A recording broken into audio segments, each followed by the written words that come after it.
Step into Mind Matters, where we reveal the high-stakes world of CEOs, from their first-day jitters to game-changing strategies, and equip you with invaluable insights and practical advice essential for your personal growth and leadership journey.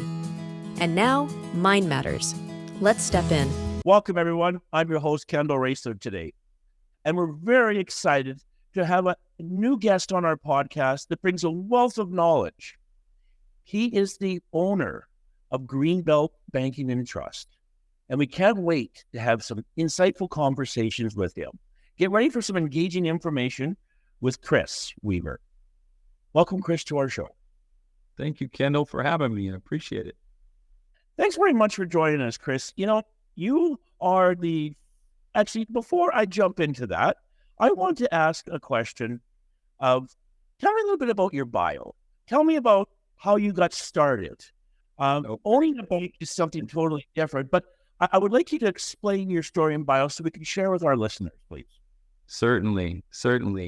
Well, I didn't fall into the banking business in the traditional way. I'm 48 and have been a bank owner since I was 13, and that's a little different. When I was a young person, my dad actually was in the quarry business, in the rock business, limestone business, and he decided to sell his company in 1986. And the same year, a bank in our small community of Iowa Falls went under. It was the height of the farm crisis.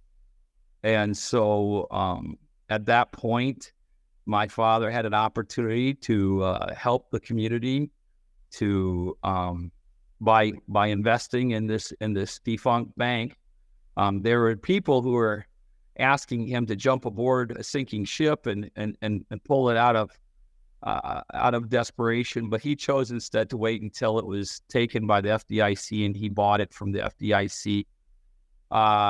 That bank closed, Citizen State Bank closed, and officially on July 30th, opened on August 1st, Greenbelt Bank and Trust. So Dad went from the rock business, mining limestone, to the now banking business, agricultural banking primarily. And so I was 11 at that time. And then tragically, my mom and dad were in a car accident.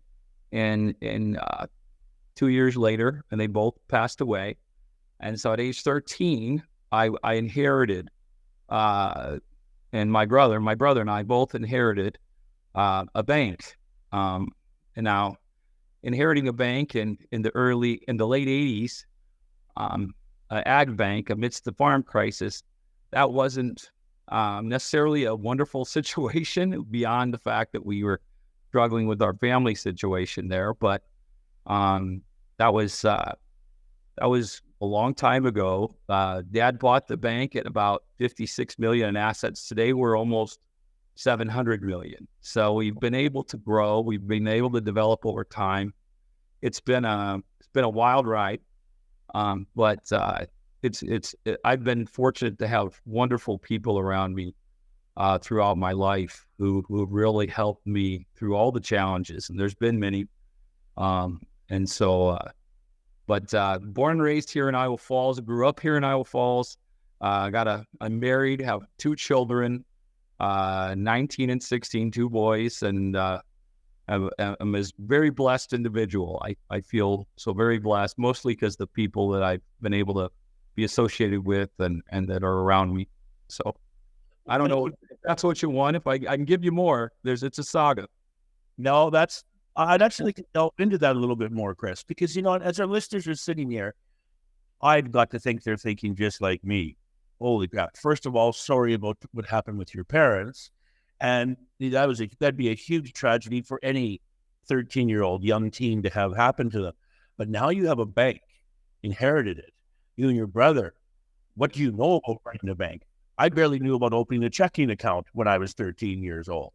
So what was your thoughts? What was going through your mind when you were thinking about the bank side of it at that end? I know that's a while back, but if you could go back to it, because I want to really have the listeners understand what has all happened and how you to take it from up to $700 million is congratulations. That's fantastic.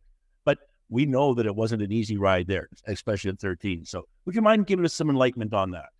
Well, I was very fortunate in that my father had a brief 2 to 3 month period where he was cogent and able to assign real help to our family, and make sure his wishes were known prior to his death. And so what happened was, and we're talking about CEOs, he had hired a CEO 1 year before the accident, in 1987, and a CEO by the name of Steve Aftol.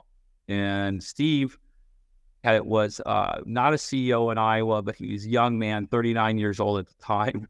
And he talked to Steve and told him what he wanted for his family, what he wanted for the bank, what he wanted for his community. And Steve, to his credit, spent the next 25 years as CEO of Greenbelt Bank and Trust, growing and developing what we have today, really built the foundation for who we are. At 13, I was the same as you are. I mean, I was not in a position to think about running a bank or even knew what a bank didn't, I probably didn't even check my checking account balance as much as I should have. I was in the same boat as you. And I was dealing with a lot of loss and a lot of challenges at that time. So the bank actually the stock went into trust, and there were 3 trustees, wonderful men who helped my brother and I through some of those challenging times, and really oversaw the growth and health of the bank for the next 12 years. It wasn't until I was 25 years old that I actually became partial bank owner, and inherited some bank stock.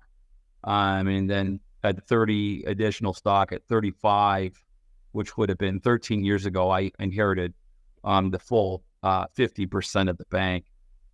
And that's when my trust was dissolved. And I've been working at a capacity in the bank for 20 years as a marketing director, and then moving on to the board chairman, and now I'm president of the Bancorp. So my roles have changed over the last couple of decades. But those early days, my brother and I were just so blessed to have wonderful people assisting us. So, and Steve Aftol is the name that continually comes to my mind. But there were others. There were people like Mark Knoll and people that Dad kept over from the transition: Gene Jungling, Marcy Norman, Carla Teese. There was a Judy Barhite, great group of core people who stuck with us for many years, and that even I got to be around in the last 20 and work with in the last 20 years. It was wonderful. So that's one thing we take a lot of pride in here at Greenbelt Bank. We care about our people and what they can do for us, but we believe we're a family. So that's always been that's always something Dad cared a lot about. So that's what we've done. But honestly, Kendall, when I say I'm so blessed with good people, I mean it. I mean, it's what's provided for our family, just the wonderful people we've had in our lives, supporting us and helping us. Well, thank you for that. Chris, I can only imagine that. I asked many people, who's your mentors? Who's helped you out? I can definitely see that from what you're telling me with that. And kudos to your dad in the tough time that he was in the end, to be able to handle that and to be able to do that and move that forward to look after for you. Yes, sir. And then you'd have some challenges, even though Steve was there to help you and the team was there to help you. How do you know what's real, what's right? Because lots of people have different hidden agendas. And I'm glad that wasn't the case. But did those thoughts ever occur to you? And what did you like? Did you think about cuts and measures? Like, I know you were a little removed, but yet you were still deep into it. I think what's occurred to me later in life is just how important is your investment in your people, and how the values that you drive home in the way you operate your business, that it transcends over time. and you have to walk and live those values. That you cannot say one thing and then behave another way. Now I fail in that routinely, but I try to hold myself to that standard, and we push those and we try to live those. And I think that's what Dad believed. That's what my father believed. There's a little picture on the wall back there that says, Christopher, I've always loved you. You are my son. Speak the truth. The quality of a man's truth is the measure of a man. And I believe those words very strongly, that being honest, being truthful, that's the measure of a man, and meaning what you say and living by that. But I think that we're all faced with challenges as leaders. I was unfortunate enough to meet some of my biggest challenges at a very young age. Now, one thing I continuously think about is the way you raise your kids, the way you bring strength to your kids, is going to carry them in the future. And I was lucky enough that I was able to make it through all that and then land in this great place and land in this position that I could actually maybe provide some contribution and some help over the long run. But it was, back then, I wasn't thinking about the company structure or strategy. I wasn't thinking about, our capital investments or expansion. That just wasn't part of my thinking process. I was fortunate enough to have really good folks that not only guided the company, but helped guide me over the long run. You talk about mentorship.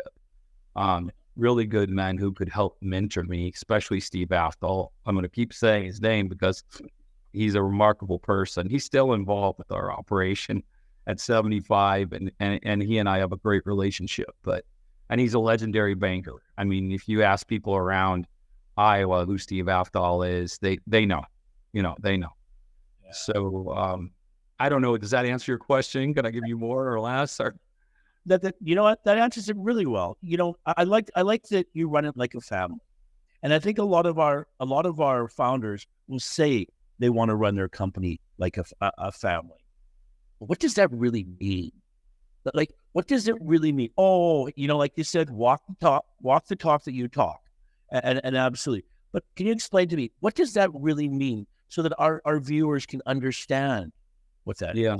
Yeah, it's really an important distinction too, because while we are a family, we're also a business. And when you lay out the values of your company, you want to incorporate things that bring your staff together and create a positive culture. And that family culture just means to me that you back each other up, that you step up. When someone falls down, you pick them up. That you are always looking to better serve your customers as members of your community. But it's a devotion to one another, and it's a devotion to your customers that you live out. Our first value is community. And so that word means different things to different people. But I think what it means to us is not only are we serving our community and our customers, but we're also a community unto ourselves. We're a community of people who look after one another. We're a community of people who serve one another when we can, how we can. And that's ongoing. Now I like making money. Being profitable is great. And it allows us to do a lot of great things. And that's important for everyone to understand as well. Making money and being profitable is the gas in the engine, but the culture is what makes that possible. The belief that in what you do, the purpose of what you do. And so that's got to come together, that business and family outlook. They got to be together. They got that drive for performance, that drive for success in your trade and in your business. That has to be part of it. But without a good culture, without people that believe in one another and work together and fight for one another, you're going to struggle. And we don't see a lot of that. I mean, we have disagreements, and that's good too. That's healthy. But at the end of the day, we land on the same page and we drive towards common cause. And so I hope that answers your question. But I think principles and values, shared principles and values, and being clear about what those are and holding one another accountable for those, that's really important. I agree very much to that. And I asked the question, when now you've got your internal staff that you're working with, and they have those morals and values, how are you relating that to your customers outside? And in your bank, if you wouldn't mind telling us a little bit about what your major products are that your bank lends out in area, industrial, agricultural, whichever. So can you help draw that picture across? Yes. And it kind of lends itself to what we were talking about earlier. Iowa Falls, where we're headquartered, is a little, I would call it one of the ag hubs of Iowa. We're industrial ag center. That, and Iowa being the most, the state that produces the most corn, the most soybeans, the most eggs, the most pork in the country, that means that we're tied in pretty closely to the ag production industry. And what that means is a lot of our customers are ag producers, they're farmers. And farming is a very hands-on, hard work, traditional family type of business. Now there is some corporatization in what we're doing. There's large corporations, but primarily, and I say this as somebody who knows the business a little bit, it's a family business. You have families that have over the years grown and succeeded and managed to scale their business. Some have done better with that than others, but it is primarily family. And so our bank is 60% agriculture, probably 30% commercial driven, and then the remaining residential and consumer retail lending. So we are very invested in the ag community of Iowa, in the ag community at large. The world economy has a remarkable impact on what we do. The American economy has a remarkable impact on what we do, commodities, all of that. So yeah, that's what we do around here. And as it relates to our customers too, and how we serve them, people in this community and around this area, they don't want bankers that sit and wait for them to come in. It's our job to go and reach out and be a part of what they have going. So we are out on their hog site, or we'll be out at their home, sitting around their table, talking to them. We get out from behind our desks. I do not like seeing, when I walk through the bank, everyone in their office. That's not good. We have to be out. We have to be engaged with our community and with our customers. And that does not mean waiting for business to walk in the door. We're pretty vigilant about that. Always have been, and will continue to be. That fits well with your culture. You're the first guest that I've had that talks about going out to their client, to see them, and I love that. It fits with your culture that you're talking about, family side, and that's great. Once again, you're walking the walk of what you talk. When you're going out and seeing your customers, and you scaled the company, you and your team have scaled the company from 50 to 700 million. There's challenges in scaling the company. Even when you have a great team around you, scale it. So how did you decide on what products to add to scale the company? Because I'm assuming you don't have the same number of products that you had when you first took the bank over at 13 or even into your young 25-year-old age. This episode is powered by Honest AI. Honest's optimized onboarding process and minimized documentation result in an expedited and seamless financing journey for clients, enhancing their contentment and commitment. Through identity verification, financial data validation, and creditworthiness assessment, Our software empowers companies to make well-informed financing choices, bolster application speed and customer uptake by 30%, and cut operational costs by a significant 70% with Onus AI. For more information, visit onus.ai. Over time, your product suite evolves.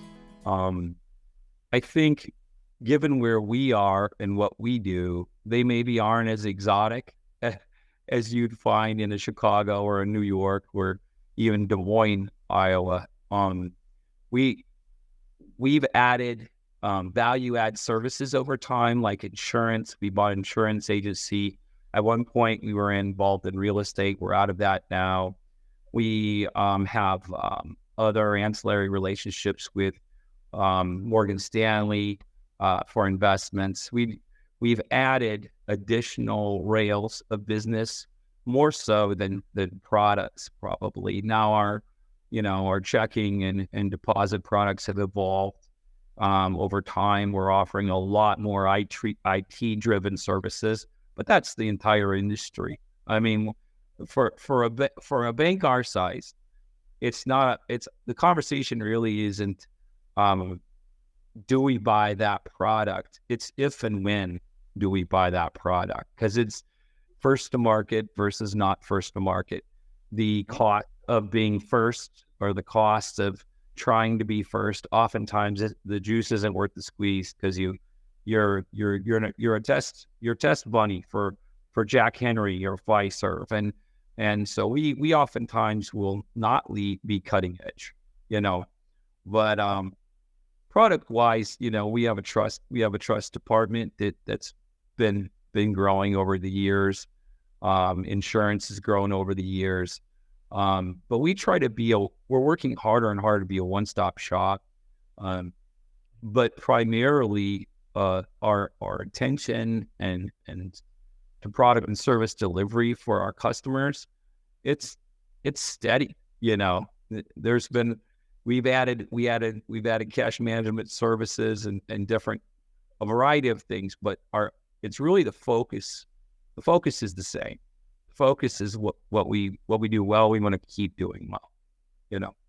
There's a book wrote on that by Les Hewitt and Jack Canfield called "Focus on What You Do Best," and you could be rewriting the book whether you read it or not, because it's exactly what you're doing. I've read that one. Yeah, excellent. I have another question. Your clients are changing. The world is changing. I grew up on a farm myself, and it's changed from when I used to be there. You had to do all the manual labor. Now it's more equipment labor. Now the technology is pushed into it more. And the actual mindset of people have changed an awful lot. Before, it was the school of hard knocks. Today, do it, push through it, get it done. Today, we have a world where the younger generation, I'm assuming you're going to see this with your clients, the younger generation doesn't have that same way about them. They had to be in the office all the time. Now you're telling them be out. That's awesome. And that's been your philosophy. Have you seen any challenges with the differences in the way the younger generation works, and as far as client base and I'll call it our generation, if I can say it that way?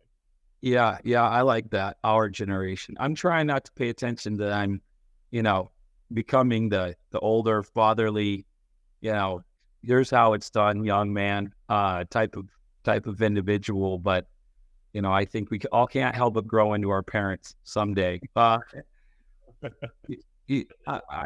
hear what you're saying. And yes, it is a challenge. I think business succession, small farming is a family business, but it's a business.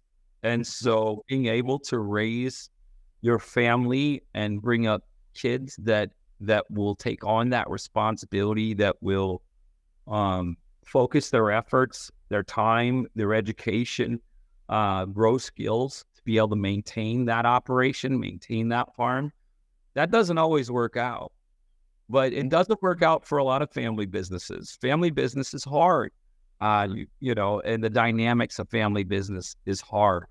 I think a lot more time and attention should be paid and invested by, pretty much everybody. It's a critical thing to bolster and encourage and support small business, small family business, especially because no one is more invested in what they do. No one is more caring about putting out a good product or serving their customers better. No one takes more pride in what they do. So I hear you. Everybody wants things faster. Young people expect things faster because that's the world they were raised in. My sons are no different. They expect to get what they want quicker and the information they need quicker. And oftentimes what's true is they're better at getting things quicker. That doesn't mean that they necessarily value it the same way we do.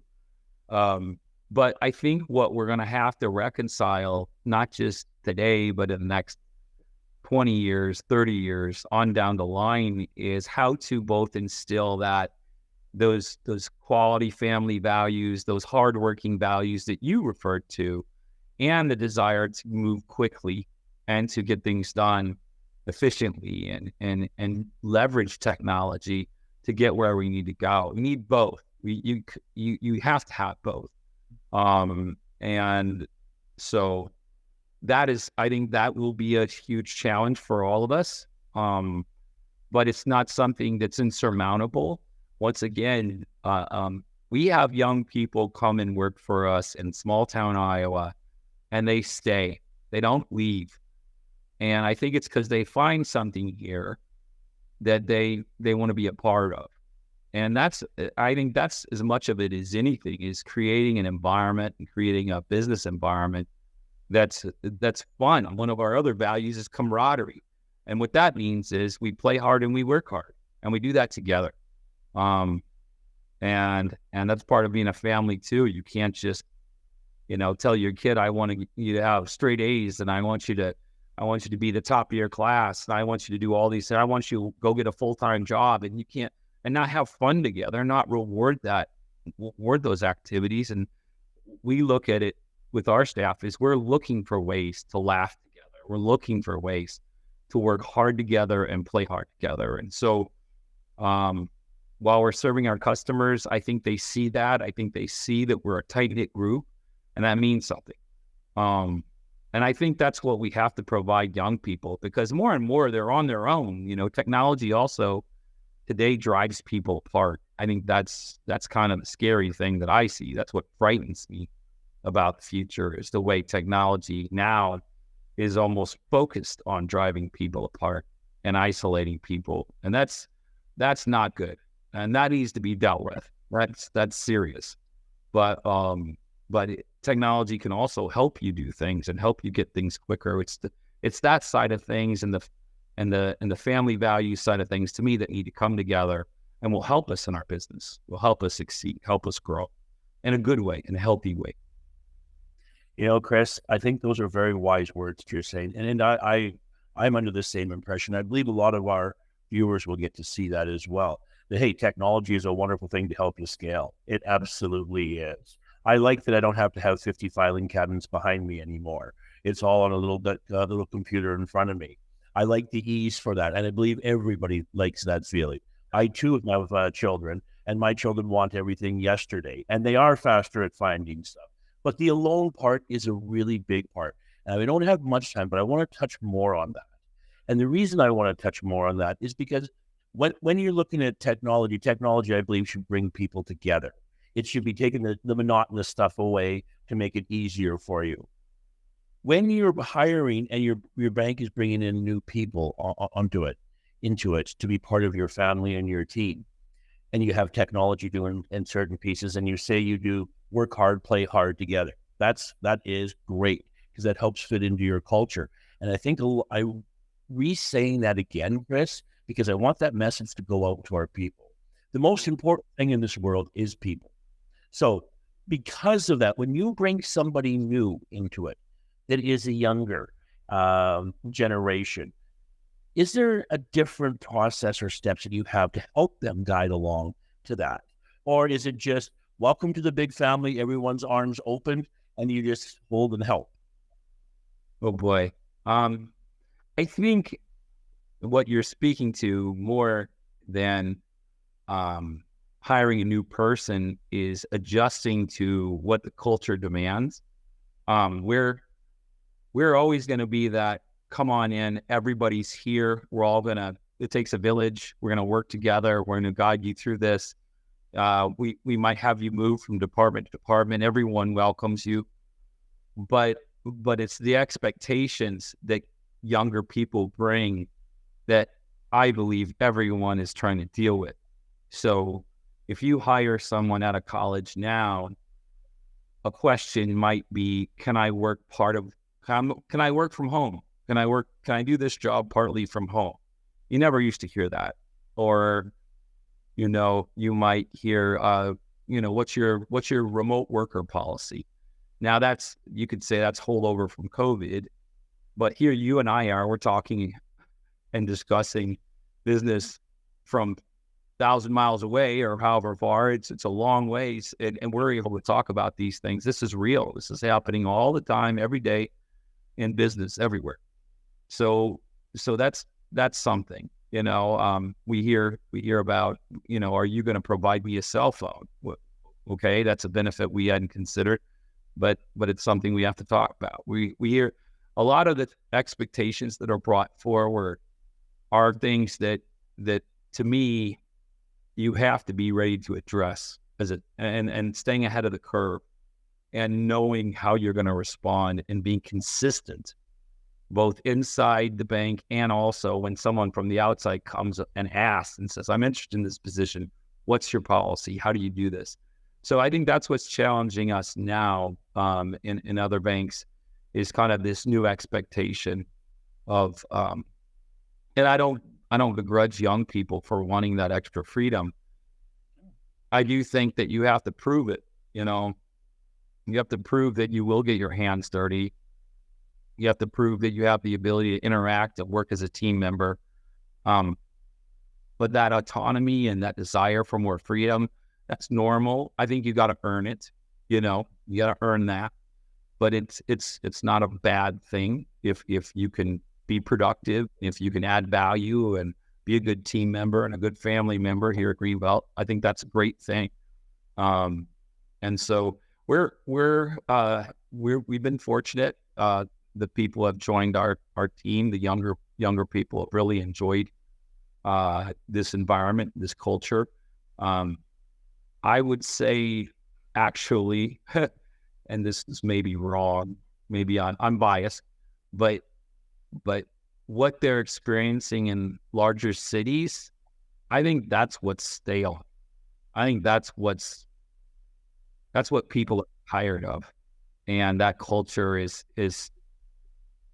it's not very warm. It's not very welcoming. It's pretty structured, pretty regimented, pretty, I don't want to say PC or woke, because that's probably a little overly political, but it is not a family atmosphere.